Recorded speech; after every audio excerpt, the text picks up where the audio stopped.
That is a lesson, and I agree with you, Shuree, in that we have to speak up. And I think that's the part where we constantly fail at as female leaders. And again, there might be, it's a very complex world we live in, and there might be reasons why sometimes female leaders don't feel like they can speak up.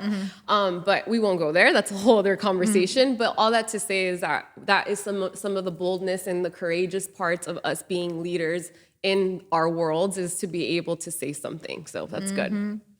I also think that it's important to, because you're a high achiever. I think each woman at this table, we are high achievers. Yes. We love achieving. And I think it's important for us to understand, women, that sometimes it's our drive to achieve that has us doing stuff we shouldn't be doing. And so we got to check our ambition sometimes, right? Because we aren't good at everything. We aren't. Yeah, and we shouldn't be giving our energy to something that we're not going to be able to be fruitful in and give and energize ourselves. Right. So oftentimes we give our energy to stuff that we're like, why am I even doing this? Yeah. And I think there's humility in saying, I can't do this. This is 100% not my gifting. Right. And just being honest about it and like seeing where it falls in that space, and then seeing what support can come, right? I think that for me has been something I've been trying to learn out. My favorite thing to say right now is I'm doing my best. On things I'm not good at, I just say I'm doing my best, and that's really true. Yeah. Right? And the things I'm killing, I'm like, we killing it. You know what? I'm just 100% clear on what's what, right? We're all a work in progress. We're all a work in progress. Absolutely. We are.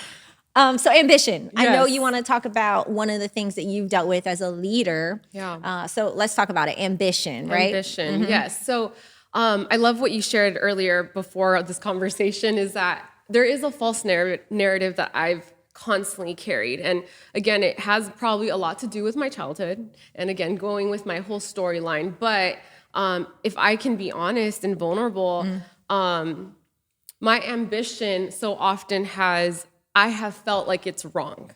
And like, I shouldn't want to be the best or like make as much as I can or succeed or feel to a point where I know like I am it.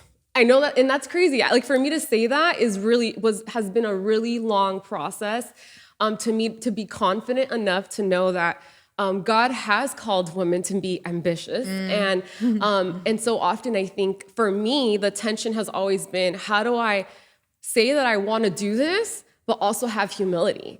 And I think that conversation in my head is so hard.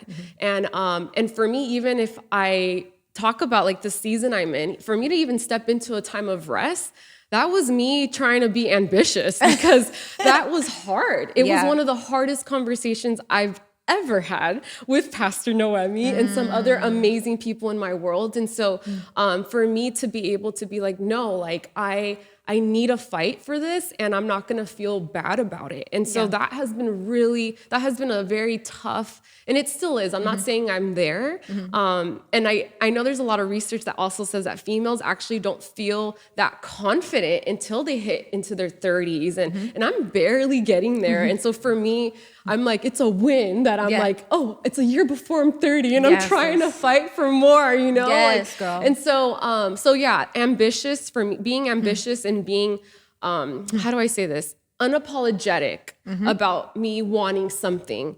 And although I might not know the whole picture, I do know I want this. And so that, to me, being clear and direct has been very difficult for me.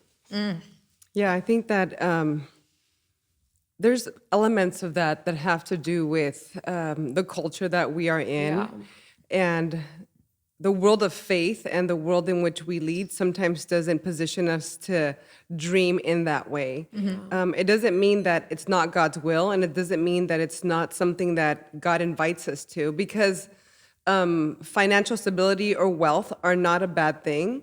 I think that if we are a people who walk with Christ and we find ourselves in a place where we are financially blessed, we are obviously invited to live a life of generosity.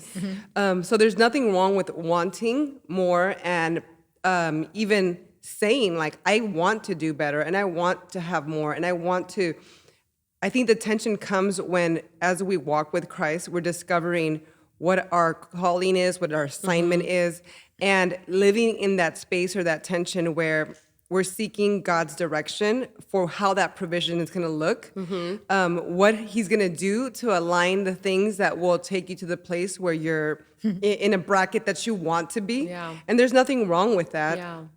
I think that you're doing the work internally so that this doesn't become something that takes over your heart, because female or male, the hunger for more, it could be a toxic thing. Right. That whether you're walking with Jesus in ministry or not, can begin to produce darkness in us that Right. then takes us down a path where what does it mean to, gain the whole world and lose our soul in the process?